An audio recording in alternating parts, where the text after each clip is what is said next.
Hai Beauty Entrepreneurs, kembali lagi dengan saya Vera Oktavianti, Beauty Brand Consultant. Selama ini Anda masih sering mendengar ya bahwa ada yang bilang brand itu adalah logo, kemudian branding itu adalah visual-visual, kemudian iklan. Apapun yang kita lihat, misalnya di jalan kita melihat sebuah logo, itu kita merasakan sesuatu. Kemudian di mall, kemudian di online, ketika kita melihat sebuah brand dengan logonya, kita merasa ada sesuatu, ada feeling. Namun sebenarnya adalah kenapa kita sampai merasakan sesuatu, punya pemikiran tertentu, karena selama ini perusahaan melakukan aktivitas branding, aktivitas marketing, sehingga menciptakan experience dari konsumen. Sehingga logo itu memiliki jiwa, memiliki makna gitu ketika kita melihatnya, dan itu butuh proses kan ya, butuh aktivitas. Jadi nggak hanya sekedar desain aja, kemudian udah selesai, muncul aja gitu. Sebagus apapun desain branding Anda, tapi tanpa diiringi dengan aktivitas atau implementasi setelah itu, hasilnya akan kurang begitu berdampak. Tapi juga how you manage the brand sejak launching sampai seterusnya gitu. Jadi implementasi aktivitas branding,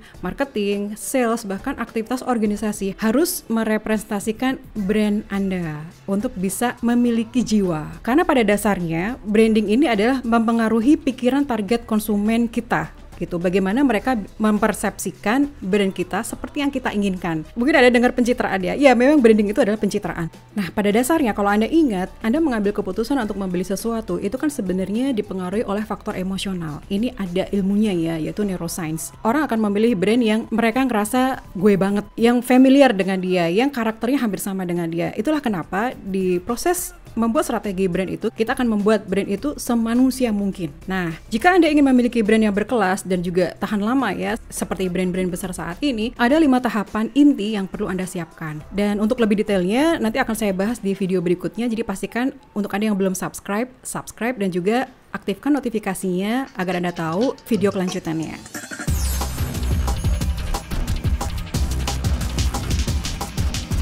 Yang pertama adalah riset dan observasi. Ini tujuannya untuk mengetahui demand, tren konsumen, gap. Gap ini adalah market yang belum di-serve ya, yang belum dilayani oleh brand-brand yang ada saat ini, sehingga kita bisa melihat peluang di sana. Kemudian kompetisinya bagaimana? Yang kedua adalah develop strateginya. Di tahapan ini Anda akan menentukan diferensiasi perbedaan brand Anda dibandingkan dengan kompetitor. Dan juga yang paling penting adalah positioning. Positioning adalah bagaimana memposisikan brand Anda di benak konsumen relatif terhadap kompetitor. Bagaimana memposisikan brand kita sehingga kelihatan berbeda dengan brand yang lain. Di tahapan ini juga Anda harus bisa menentukan value apa yang akan dibawa oleh brand Anda, apa yang akan Anda perjuangkan. Kemudian target konsumennya siapa, bagaimana profil mereka, kemudian needs and wants dan faktor emosionalnya seperti apa. Kemudian pesan dan janji apa yang ingin Anda sampaikan kepada mereka. Personality-nya bagaimana, karakter brand Anda seperti apa, ekspresi, attitude, cara berkomunikasi, cerita yang relate dengan target konsumen Anda. Nah, setelah Anda menyusun brand strategi, kemudian Anda visualisasikan dalam bentuk visual, tampilan. Biasa disebut dengan brand identity, atau secara keseluruhan tampilan brand di semua platform itu adalah visual identity. Jadi ini nanti akan menjadi guideline untuk eksekusi di semua marketing tools di kedepannya nanti, sehingga akan jadi konsisten. Nah, di tahapan visualisasi ini, Anda membutuhkan graphic designer. Nah, kalau misalnya Anda memiliki keahlian untuk desain, Anda bisa kerjakan sendiri. Tapi kalau misalnya tidak,